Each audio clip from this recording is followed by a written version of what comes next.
We're breaking up.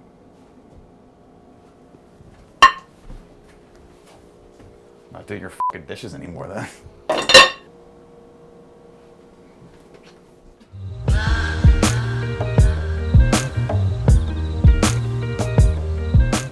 JC, Nick. Yeah. Here's the deal. This girl, Julie, my good friend Julie. Okay. She's 17. She says, "Hi guys, I've been through several short relationships in the past year, and all of them, without fail, have ended bad. I'm dating a guy right now, and I just really want to see other people. How can I end the relationship but keep a friendship? What's the best way to break up?" Look, if you're gonna end a relationship, just end a relationship. Yeah. Don't drag it out, and do not try to get them to end it first, like by being a bad person or being like some sort of weird 80s sitcom cartoon version of your self. Just be a man, or in this case, be a woman, sack up and go like this. Hey, you know what? I want to see other people. I'm with you on that, but I think you can be a little bit nicer about it. I do think that there is a sense of responsibility that you have to their feelings and stuff. And if you were willing to give them a try and they were willing to give you a try, I think that you do need to kind of talk it out with them. What that doesn't mean though is be a 80s cartoon version of yourself, or to kind of like be like, well, I'm just gonna, just keep trying to make this happen. I'm gonna keep giving chances. You really do kind of have to decide on something yourself and be like, you know what? If this doesn't happen by this time, I need to end this. Or else you're never gonna. You're just gonna sit in that relationship and you're just gonna keep it going because you're gonna think, you know what, I can put up with this. You know what, that's not that bad. You know what, this. And it's like, really, if your sole thing is I just wanna see other people, you already are ready to leave. Honesty is the best policy on it.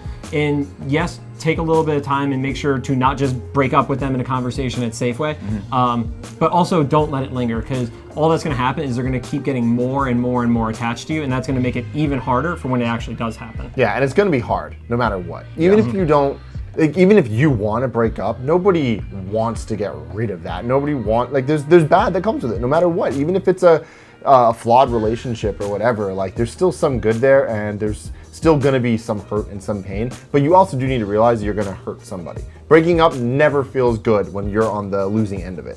So just be aware of that and just know that I guess what I'm trying to say is be nice as possible up front, because they're gonna hurt on the way out. But there's a threshold, right? Because if you keep being nice after you've broken up with them, and like you go over to their house and you see them and they're like, oh, it's a bummer because no one's here to help me move, and you're like, I'll help you move, then they're gonna start thinking that you actually are still interested in them, and maybe they still got a shot. I do agree with making a clean break and give it a little bit of time before you start hanging out with them again. Because if you say, we're breaking up, and then a day or two later, you're like, hey, let's go grab a movie, they're gonna feel what Nick is saying.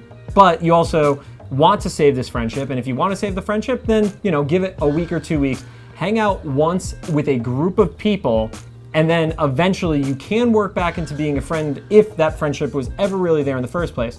But to be honest, this guy might have just been trying to have sex with you and doesn't really want to be your friend in the long term if he's not having sex with you too.